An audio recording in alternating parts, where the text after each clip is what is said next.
Chapter 1. It was cold and dark out in the road, and the rain did not stop for a minute. But in the little living room of number 12 Castle Road it was nice and warm. Old Mr. White and his son Herbert played chess, and Mrs. White sat and watched them. The old woman was happy because her husband and her son were good friends, and they liked to be together. "Herbert's a good son," she thought. "We waited a long time for him, and I was nearly 40 when he was born. But we are a happy family." And old Mrs. White smiled. It was true. Herbert was young, and he laughed a lot, but his mother and his father laughed with him. They had not got much money, but they were a very happy little family. The two men did not talk because they played carefully. The room was quiet, but the noise of the rain was worse now, and they could hear it on the windows. Suddenly, old Mr. White looked up. "Listen to the rain," he said.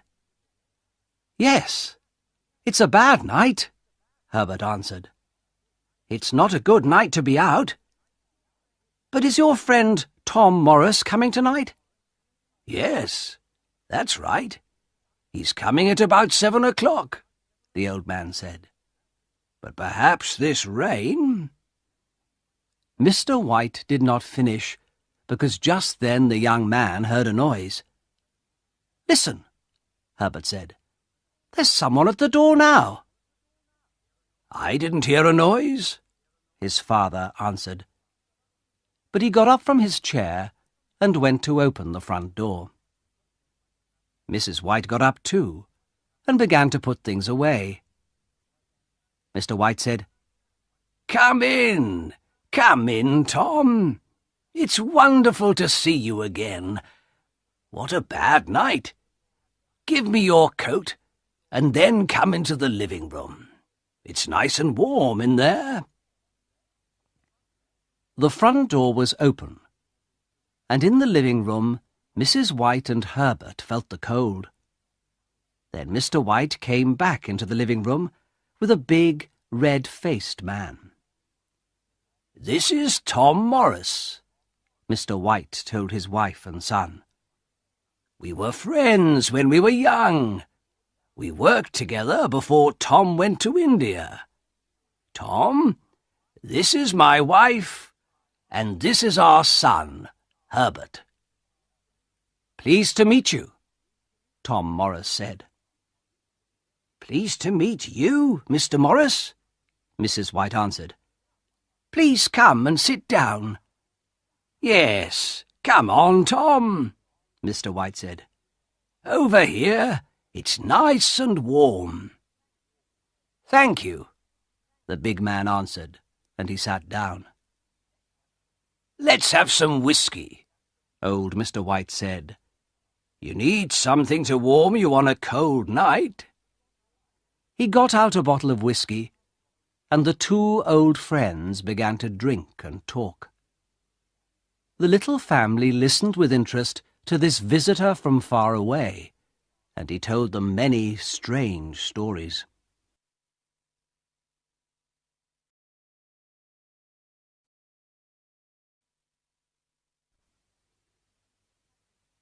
Chapter 2. After some time, Tom Morris stopped talking, and Mr. White said to his wife and son, "Tom was a soldier in India for 21 years. India is a wonderful country." "Yes," Herbert said. "I'd like to go there." "Oh, Herbert!" his mother cried. She was afraid because she did not want to lose her son. "I wanted to go to India too," her husband said. "But—" "It's better for you here," the soldier said quickly. "But you saw a lot of strange and wonderful things in India. I want to see them too one day, Mr. White said. The soldier put down his whiskey. No, he cried. Stay here. Old Mr. White did not stop. But your stories were interesting, he said to Tom Morris. What did you begin to say about a monkey's paw? Nothing, Morris answered quickly. Well, nothing important. A monkey's paw? Mrs. White said. Come on, Mr. Morris. Tell us about it, Herbert said. Morris took his whiskey in his hand, but suddenly he put it down again. Slowly he put his hand into the pocket of his coat, and the White family watched him. What is it? What is it? Mrs. White cried. Morris said nothing. He took his hand out of his pocket. The White family watched carefully, and in the soldier's hand they saw something little and dirty. Mrs. White moved back, afraid, but her son Herbert took it and looked at it carefully. Well, what is it? Mr. White asked his friend. Look at it, the soldier answered. It's a little paw. A monkey's paw. A monkey's paw? Herbert said, and he laughed. Why do you carry a monkey's paw in your pocket, Mr. Morris? He asked the old soldier. Well, you see, Morris said, this monkey's paw is magic. Herbert laughed again, but the soldier said, Don't laugh, boy. Remember, you're young. I'm old now, and in India I saw many strange things. He stopped talking for a minute, and then he said, This monkey's paw can do strange and wonderful things. An old Indian gave the paw to one of my friends. My friend was a soldier, too.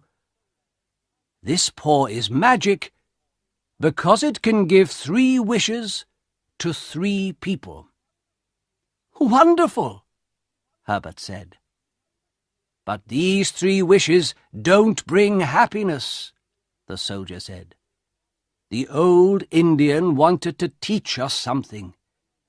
It's never good to want to change things.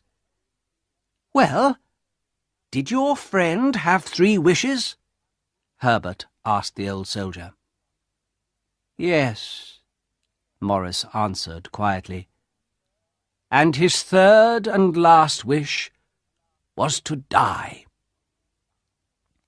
Mr. and Mrs. White listened to the story, and they felt afraid.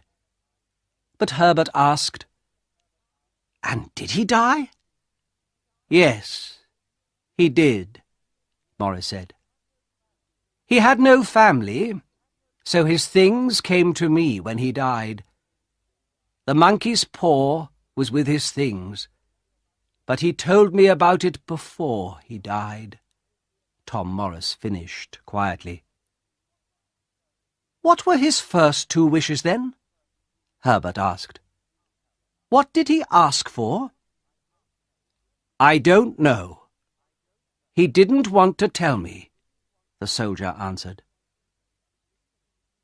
For a minute or 2, everybody was quiet. But then Herbert said, And you, Mr. Morris? Did you have 3 wishes? Yes, I did, Morris answered. I was young. I wanted many things. A fast car. Money. Morris stopped for a minute, and then he said with difficulty, My wife and my young son died in an accident in the car. Without them, I didn't want the money. So in the end, I wished to lose it. But it was too late. My wife and my child were dead. The room was very quiet. The White family looked at the unhappy face of the old soldier. Then Mr. White said, "Why do you want the paw now? You don't need it. You can give it to someone." "How can I give it to someone?" the soldier said. "The monkey's paw brings unhappiness with it." "Well, give it to me," Mr. White said. "Perhaps this time it—" "No," Tom Morris cried. "You're my friend. I can't give it to you." Then after a minute he said, "I can't give it to you, but of course you can take it from me. But remember, this monkey's paw brings unhappiness." Old Mr. White did not listen, and he did not think. Quickly he put out his hand, and he took the paw. Tom Morris looked unhappy, but Mr. White did not want to wait. "What do I do now?" he asked his friend. "Yes, come on, father," Herbert said. "Make a wish," and he laughed. The soldier said nothing, and Mr. White asked him again, "What do I do now?" At first the old soldier did not answer, but in the end he said quietly, "Okay, but remember, be careful. Think before you make your wish." "Yes, yes," Mr. White said. "Take the paw in your right hand, and then make your wish. But—" Tom Morris began. "Yes, we know," Herbert said. "Be careful." Just then, old Mrs. White stood up, and she began to get the dinner. Her husband looked at her. Then he smiled and said to her, "Come on, help me. What can I wish for? We need money, of course." Mrs. White laughed, but she thought for a minute, and then she said, "Well, I'm getting old now, and sometimes it's difficult to do everything.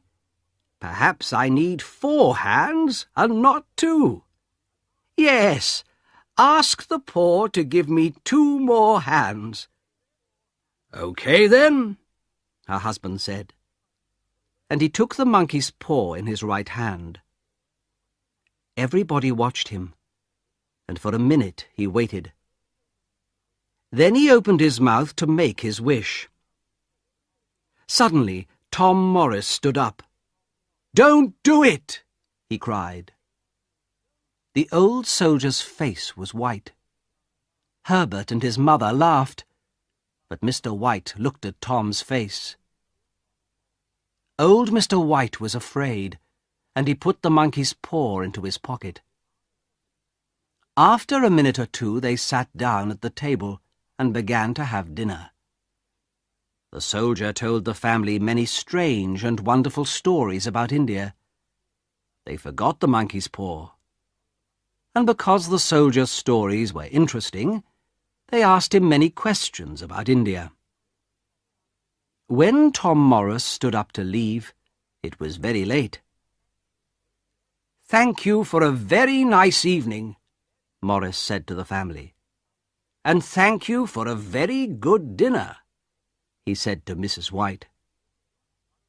"It was a wonderful evening for us, Tom," old Mr. White answered. "Your stories were very interesting. Our life isn't very exciting, and we don't have the money to visit India. So please come again soon. You can tell us some more stories about India." Then the old soldier put on his coat. He said goodbye to the White family and went out into the rain.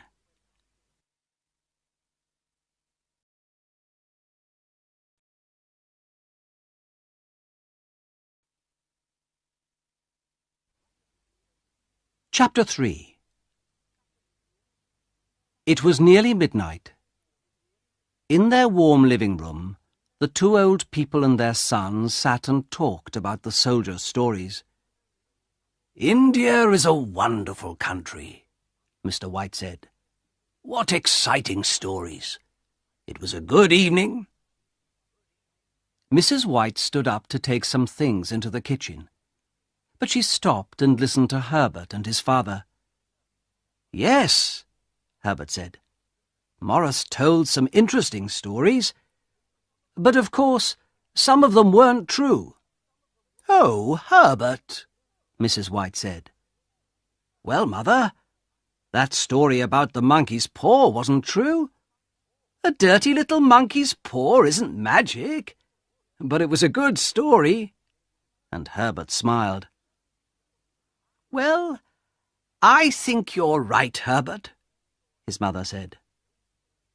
"I don't know," Mr. White said quietly. "Perhaps the story was true.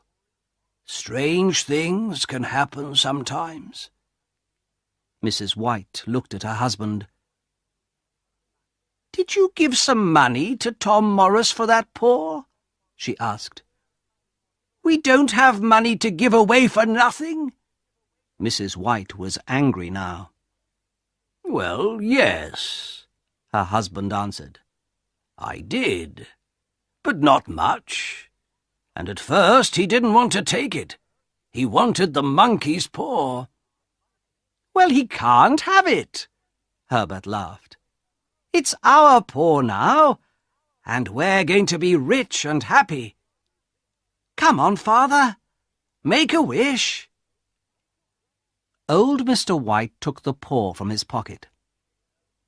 "Okay, Herbert, but what am I going to ask for? I have everything. You, your mother. What do I need?" "Money, of course," Herbert answered quickly. "We need money. You're always thinking about money. That's because we haven't got very much of it. With money, you can pay for this house. It can be your house. Go on, Father. Wish for £30,000.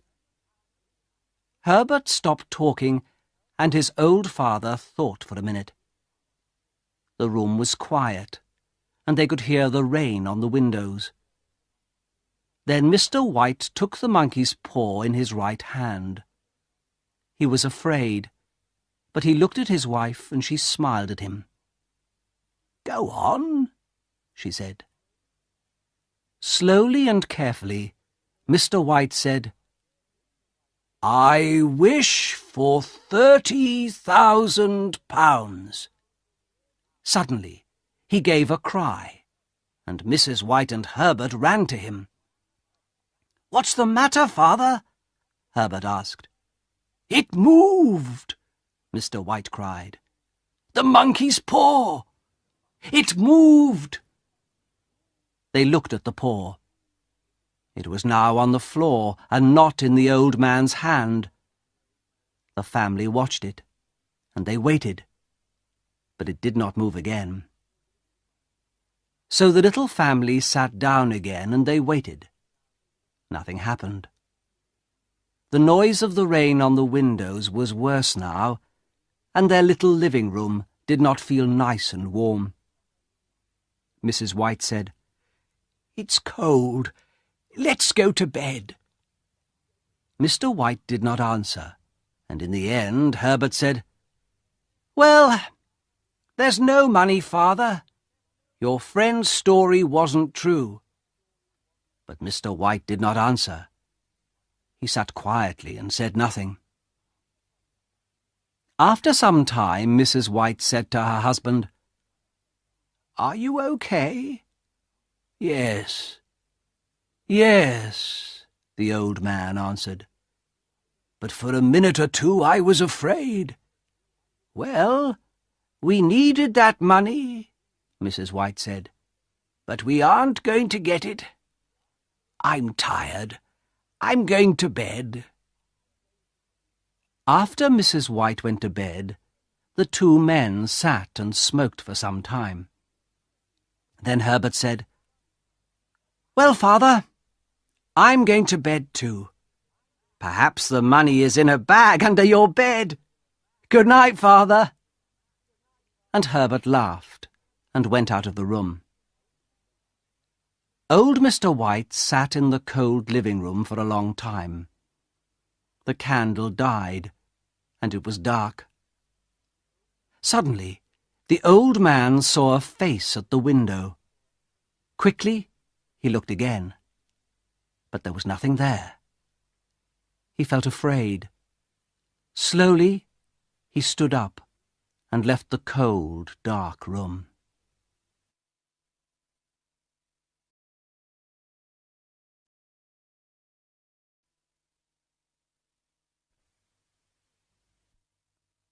Chapter 4. The next morning the winter sun came through the window, and the house felt nice and warm again. Mr. White felt better, and he smiled at his wife and son. The family sat down to have breakfast, and they began to talk about the day. The monkey's paw was on a little table near the window, but nobody looked at it, and nobody thought about it. "I'm going to the shops this morning," Mrs. White said. "I want to get something nice for dinner. Are you going to come with me?" she asked her husband. "No, I'm going to have a quiet morning. I'm going to read," her husband answered. "Well, I'm not going to go out this evening," Herbert said. "So we can go to bed early tonight. We were very late last night." "And we aren't going to have stories about monkeys' paws," Mrs. White said. She was angry. "Why did we listen to your friend?" she asked her husband. "A monkey's paw can't give you things." She stopped, but the two men did not answer her. £30,000, she said quietly. "We needed that money." Just then Herbert looked at the clock and stood up. "I'm going to work," he said. "Perhaps the postman has got the money for you in a letter. Remember, I want some of it too." Herbert laughed, and his mother laughed too. "Don't laugh, son," Mr. White said. "Tom Morris is an old friend, and he thinks the story is true. Perhaps it is." "Well, leave some of the money for me." Herbert laughed again. His mother laughed too, and she went to the door with him. "Goodbye, Mother," Herbert said happily. "Get something nice for dinner this evening at the shops. I'm always hungry after a day at work." "I know you are," Mrs. White answered. Herbert left the house and walked quickly down the road. His mother stood at the door for some time and watched him. The winter sun was warm, but suddenly she felt very cold.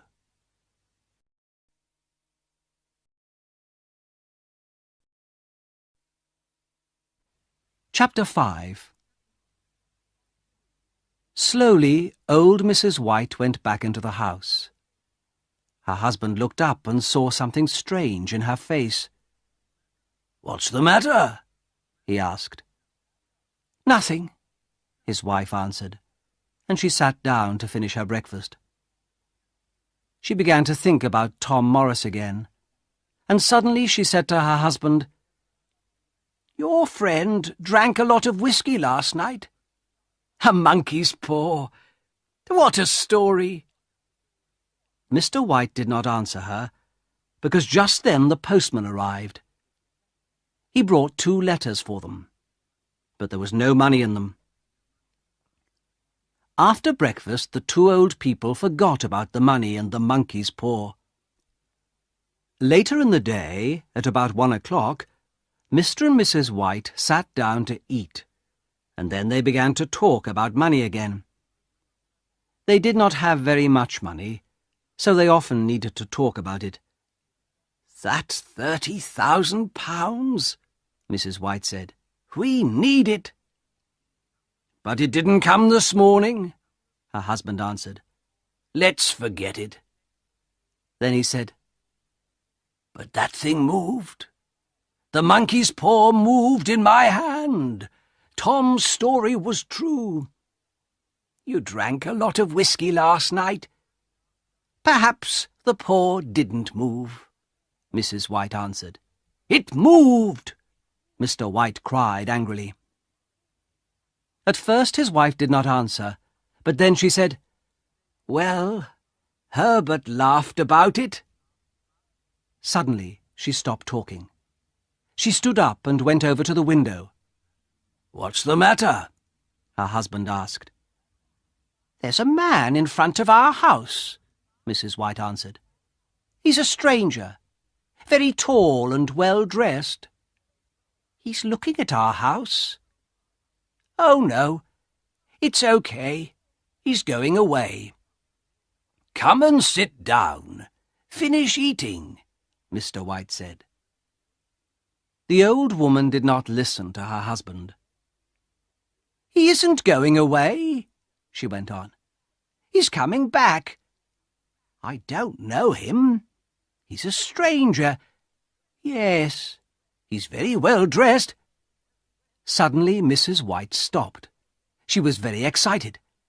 "He's coming to the door. Perhaps he's bringing the money." And she ran out of the room to open the front door. The tall, well-dressed stranger stood there. For a minute he said nothing, but then he began, "Good afternoon. I'm looking for Mr. and Mrs. White." "Well, I'm Mrs. White," the old woman answered. "What can I do for you?" At first the stranger did not answer, but then he said, "Mrs. White, I'm from Moore and Meggins. Can I come in and talk to you?" Moore and Meggins had a big factory, and Herbert White worked there on the machinery. "Yes, of course," Mrs. White answered. "Please come in." The well-dressed stranger came into the little living room, and Mr. White stood up. "Are you Mr. White?" the stranger began. Then he went on, "I'm from Moore and Meggins." Mrs. White looked at the stranger, and she thought, "Perhaps he has the money. But why Moore and Meggins? And his face is very unhappy. Why?" Suddenly the old woman was afraid. "Please sit down," Mr. White began. But now his wife could not wait. "What's the matter?" she cried. "Is Herbert—" She could not finish the question. The stranger did not look at their faces, and Mr. White began to be afraid too. "Please tell us," he said. "I'm very sorry," the man from Moore and Meggins began. He stopped for a minute, and then he began again. "I'm very sorry, but this morning there was an accident at the factory." "What's the matter? Is Herbert okay?" Mrs. White cried again. "Well," the man began slowly. "Is he in hospital?" the old woman asked, very afraid now. "Yes, but—" The stranger looked at Mrs. White's face and stopped. "Is he dead? Is Herbert dead?" Mr. White asked quietly. "Dead?" Mrs. White cried. "Oh, no! Please! Not dead! Not Herbert! Not our son!" Suddenly the old woman stopped, because she saw the stranger's face. Then the two old people knew. Their son was dead. Old Mrs. White began to cry quietly, and Mr. White put his arm round her. Some time later, the man from Moore and Meggins said, "It was the machinery. An accident. Herbert called help. The men heard him and ran to him quickly, but they could do nothing. The next minute he was in the machinery. I'm very, very sorry," he finished. For a minute or two the room was quiet. At last Mrs. White said, "Our son, dead. We're never going to see him again. What are we going to do without him?" Her husband said, "He was our son. We loved him." Then Mrs. White asked the stranger, "Can we see him? Can we see our son? Please take me to him. I want to see my son." But the stranger answered quickly. "No," he said. "It's better not to see him. They couldn't stop the machinery quickly. He was in there for a long time, and at first they couldn't get him out. He was—" The man stopped. Then he said, "Don't go to see him." The stranger went over to the window because he did not want to see the faces of the two old people. He said nothing, but he stood there for some time and he waited. Then he went back to the old people and began to talk again. "There's one more thing," he said. "Your son worked for Moore and Meggins for 6 years, and he was a good worker. Now Moore and Meggins want to help you at this unhappy time." Again the stranger stopped. After a minute he began again. "Moore and Meggins want to give you some money." Then he put something into Mr. White's hand. Old Mr. White did not look at the money in his hand. Slowly he stood up and looked at the stranger, afraid. "How much?" Mr. White asked, very quietly. He did not want to hear the answer. £30,000, the stranger said.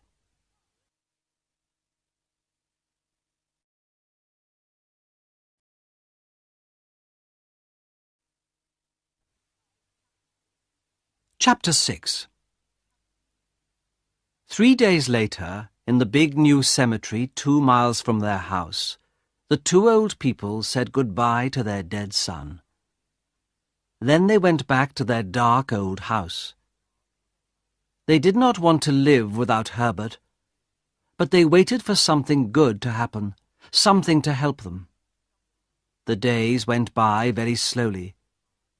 Sometimes they did not talk, because there was nothing to say without Herbert, and so the days felt very long. Then one night, about a week later, Mrs. White got out of bed because she could not sleep. She sat by the window and she watched and waited for her son. He did not come and she began to cry quietly. In the dark her husband heard her and he called, "Come back to bed. It's cold out there." "It's colder for my son," his wife answered. "He's out there in the cold cemetery." Mrs. White did not go back to bed, but Mr. White was old and tired, and the bed was warm. So in the end he went to sleep again. Suddenly he heard a cry from his wife. "The paw!" she cried. "The monkey's paw!" She came back to the bed and stood there. "What is it? What's the matter?" Mr. White cried. He sat up in bed. "What's the matter?" he thought. "Why is she excited? What's she talking about?" He looked at his wife. Her face was very white in the dark. "I want it," she said quietly. and you've got it. Give it to me, please." "What?" Mr. White asked. "The monkey's paw," Mrs. White said. "Where is it?" "It's downstairs," Mr. White answered. "Why?" Mrs. White began to laugh and cry. "We can have 2 more wishes," she cried. "We had 1, but there are 2 more." "Oh, no, not again! Think, woman!" Mr. White cried. But Mrs. White did not listen. "Quickly," she said, "go and get the paw. We're going to wish for our boy to come back to us." "No!" Mr. White cried. "You're mad!" Get it quickly," Mrs. White cried again.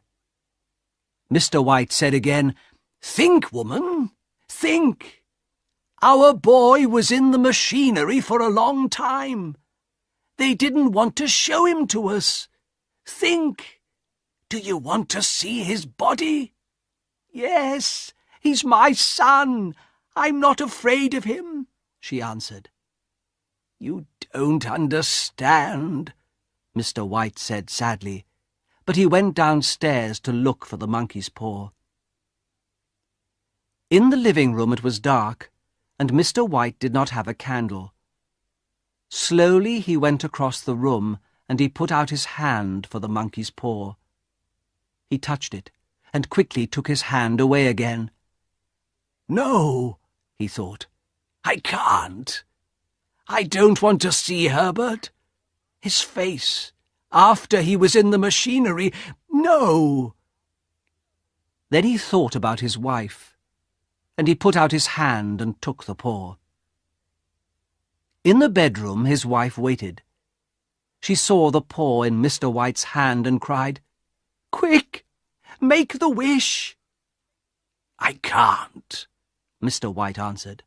"Remember, he died in the machinery. Make the wish. I'm not afraid of my own son," Mrs. White cried again.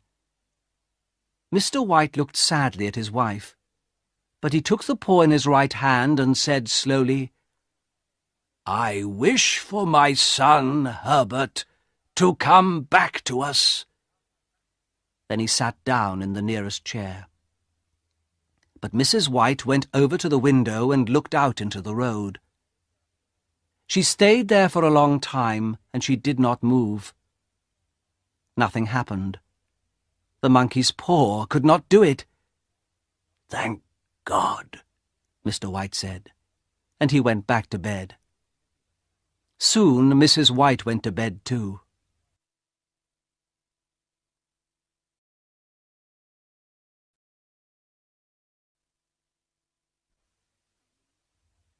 Chapter 7. But they did not sleep. They waited, and they listened. In the end, Mr. White got up to get a candle because the dark made him more afraid. He began to go downstairs, but suddenly he heard a noise at the front door. He stopped, and he listened. He could not move. Then the noise came again. This time he ran. He ran upstairs, back into the bedroom, and he closed the door behind him. But again the noise came. "What's that?" Mrs. White cried, and she sat up in bed. "Nothing. Go to sleep again," her husband answered. But Mrs. White listened, and the noise came again. "It's Herbert! It's Herbert!" she cried. "I'm going to open the door for him." And she got out of bed and ran to the door of the bedroom. Mr. White got there first and stopped her. "No!" he cried. "Think!" "But it's my boy! It's Herbert!" she answered. "No! Don't go! Don't!" her husband cried again. But Mrs. White did not listen to him. She opened the bedroom door and ran from the room. "I'm coming, Herbert! I'm coming!" she called. Mr. White ran after her. "Stop!" he cried. Remember, Herbert died in the machinery. You don't want to see him." For a minute, Mrs. White stopped and looked at her husband. But then the noise came again, and she began to run downstairs. "Help me! Help me!" she called to her husband. But Mr. White did not move. "The paw," he thought. "Where's the monkey's paw?" He ran back into the bedroom. "Quick," he thought. "Where is it?" At first he could not find it in the dark. Ah, there it was. He had it. Just at that minute, he heard his wife downstairs. "Wait!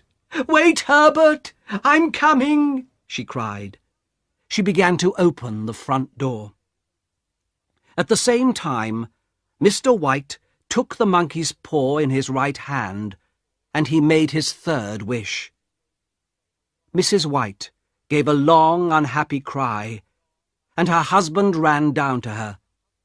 She stood by the open door. Very afraid, old Mr. White looked out into the dark. The road was dark and quiet, and there was nobody there.